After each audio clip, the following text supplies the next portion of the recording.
सीधी साधी आदर्श लड़की काव्या का सपना था कि वह आईएएस बनकर देश की सेवा करे। आज वह लैपटॉप पर इंटरव्यू दे रही थी। इंटरव्यूअर ने कहा, खिड़की से नीचे कूद जाओ। काव्या ने शांत मन से खिड़की पर चढ़कर अंदर ही छलांग लगा दी, जो होशियारी से प्रश्न का उत्तर था। दरअसल इंटरव्यूअर भी उसका मंगेतर था और वह सचमुच के इंटरव्यू के लिए अभ्यास कर रहे थे। फिर दोनों इंटरव्यू देने के लिए निकल पड़े। रास्ते में उन्होंने देखा कि एक लड़का बिल्डिंग से कूदकर आत्महत्या करने की कोशिश कर रहा है। काव्या ने मंगेतर से अनुरोध किया कि वह उसे बचाए, लेकिन टाइम न होने के कारण उसने बचाने से इनकार कर दिया। फिर काव्या ने मंगेतर को इंटरव्यू के लिए भेजकर खुद उस लड़के को बचाने चली गई। जब लड़के ने उसे पास आने पर कूदने की धमकी दी तो काव्या ने उससे आत्महत्या करने का कारण पूछा। लड़के ने बताया कि नौकरी न मिलने के कारण उसे यह कदम उठाना पड़ रहा है। और तो और लोन के लिए की गई अपील को भी रिजेक्ट कर दिया गया। काव्या ने उसकी बात ध्यान से सुनते हुए लोन पास करने वाले की डिटेल निकाली और उसको फोन करके सारी बात बताई। व्यक्ति को मजबूरन मानना पड़ा, जिससे लड़के की सारी परेशानी दूर हो गई। तभी काव्या तुरंत इंटरव्यू देने ऑफिस पहुंची। वहां पहुंचकर उसने देखा कि वहां पर वह व्यक्ति भी मौजूद है जिससे उसने जबरदस्ती लोन पास कराया था, जिससे काव्या की करतूतों पर उसे बेइज्जत करने की कोशिश की। लेकिन काव्या ने अपने जवाबों से सबका दिल जीत लिया। 1 महीने बाद जब उसकी सगाई हो रही थी तब उसे पता चला कि वह आईएएस के लिए सिलेक्ट हो चुकी है। वहीं उसका मंगेतर रिजेक्ट हो चुका था।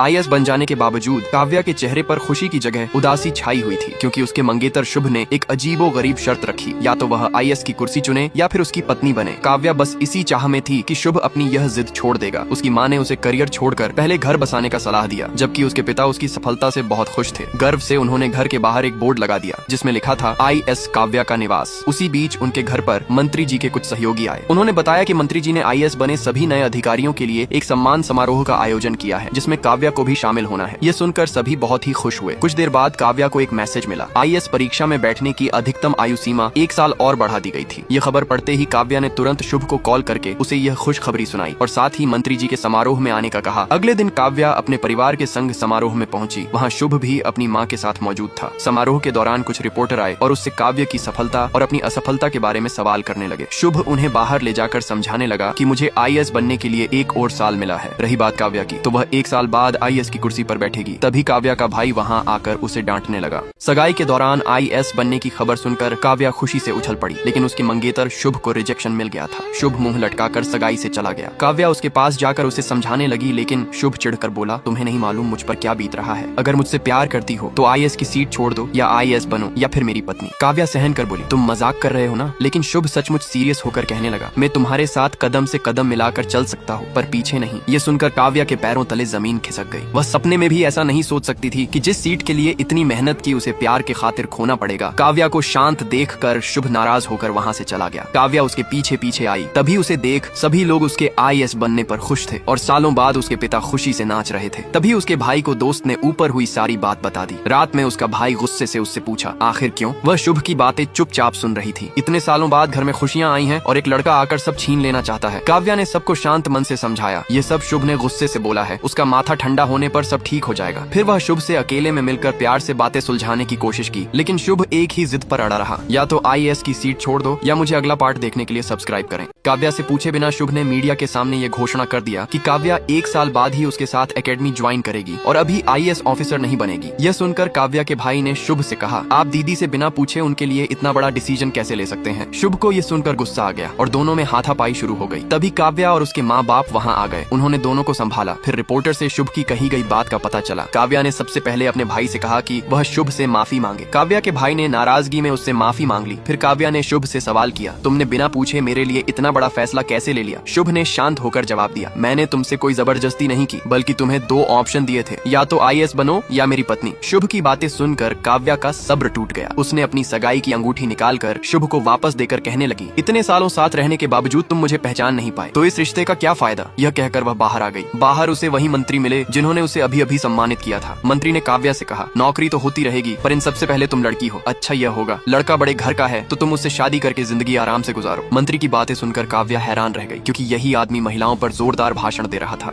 आईएएस बनने के सपनों को पूरा करने के लिए काव्या ने शुभ से अपनी सगाई तोड़ दी और साथ में मंत्री जी का असली रूप देखने के बाद वह घर लौटी। वहाँ पड़ोस की कुछ महिलाएं उसकी माँ के कान भर रही थीं कि लड़की की उम्र हो गई है। हमें लगा शुभ से शादी हो जाएगी, पर अब तो सगाई भी तोड़ दी। न जाने अब इसका घर बस पाएगा या नहीं। समाज का यह नजरिया देखकर काव्या समझ गई, गलती चाहे किसी की भी हो, इल्जाम हमेशा औरत पर ही डाला जाता है। इन सब बातों से काव्या बहुत दुखी थी, इसलिए उसका भाई उसे जबरदस्ती एक स्टूडेंट पार्टी में ले गया ताकि उसका मूड फ्रेश हो सके। पार्टी में जैसे ही काव्या एक कुर्सी पर बैठने ही वाली थी, तभी अनजाने में एक लड़के ने कुर्सी खींच ली, जिससे वह नीचे गिर गई। फिर संभल कर बैठने के बाद उसने एक लड़के को माइक पर यह कहते सुना, आजकल नारी शक्ति को ज्यादा महत्व दिया जा रहा है। काव्या ने तुरंत पलटकर जवाब दिया, ऐसा बिल्कुल नहीं है, क्योंकि आज भी लड़कियों को लड़कों के पीछे रहने पर मजबूर किया जाता है। फिर सभी के कहने पर काव्या स्टेज पर गई और पूरे आत्मविश्वास के साथ बताया कि आज भी लड़कियों की वास्तविक स्थिति क्या है। इन सब बातों से वह लड़का इम्प्रेस हो गया जिसने उसकी कुर्सी खींची थी। फिर सभी उसे सहयोग करके जोर से तालियां बजाई। अपने मन की बात कहकर काव्या ने हल्का महसूस किया। फिर वह अपने भाई के साथ घर लौट गई। अगले दिन काव्या आईएएस की ट्रेनिंग पर जा रही थी।